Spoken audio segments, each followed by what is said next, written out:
I've been listening on Audible to Alexander Solzhenitsyn's The Gulag Archipelago, his great masterwork. And I had read some sections of it when I was younger. The book itself, the original, is massively long. In fact, it's in 3 volumes, and if you put the volumes together, it's 1,800 pages. So you can see why my original exposure was to graze over here, to graze over there. But now there's a marvelous kind of condensed or abridged edition that pulls the best threads from all these 3 volumes.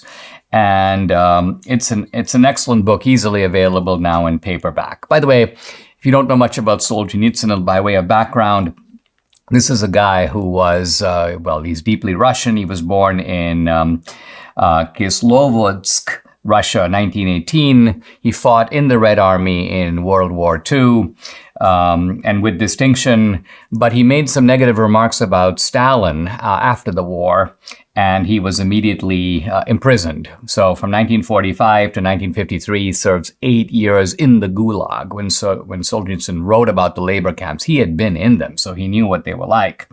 Eventually, Stalin was denounced by Khrushchev. Solzhenitsyn was rehabilitated, and he was, but nevertheless, he continued to be a thorn in the side of the Soviet regime, because he pointed out that even though they had denounced Stalin, many of those practices, many of those labor camps continued in the Soviet Union, even under Khrushchev and subsequently. Eventually, he was exiled from the Soviet Union. He went to West Germany, then came to the United States, where he lived in Vermont. In fact, he lived just down the road. He lived just an hour or so from Dartmouth.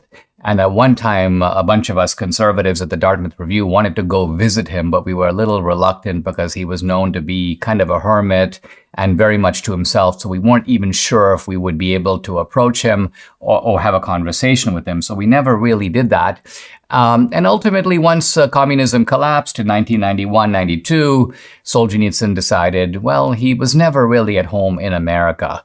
And this is a story for another day, but he returned to his homeland in 1994. Now, I want to just give one memorable, for me, vignette from the Gulag Archipelago.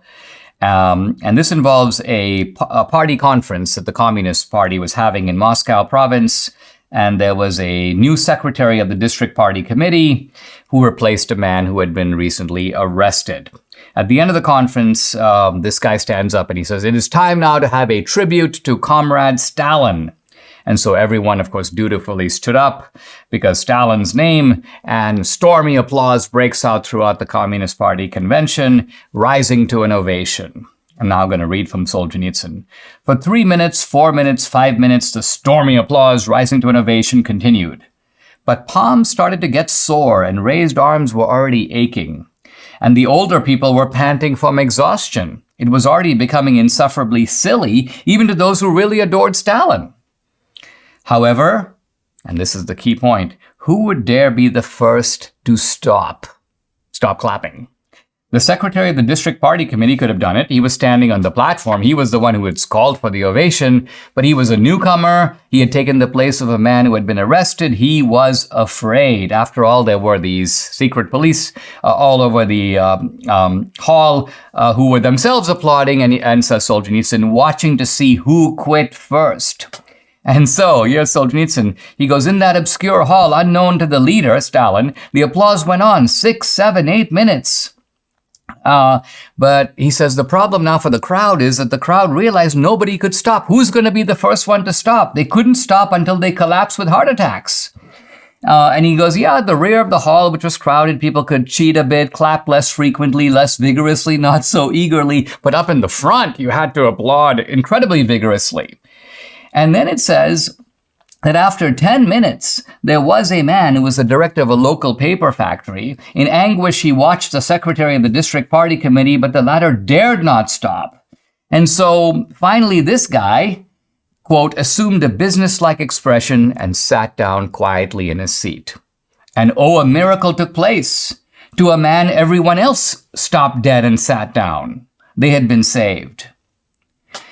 And right, Solzhenitsyn, that, however, was how they discovered who the independent people were, meaning independent thinking. And that was how they went about eliminating them. That same night, the factory director was arrested.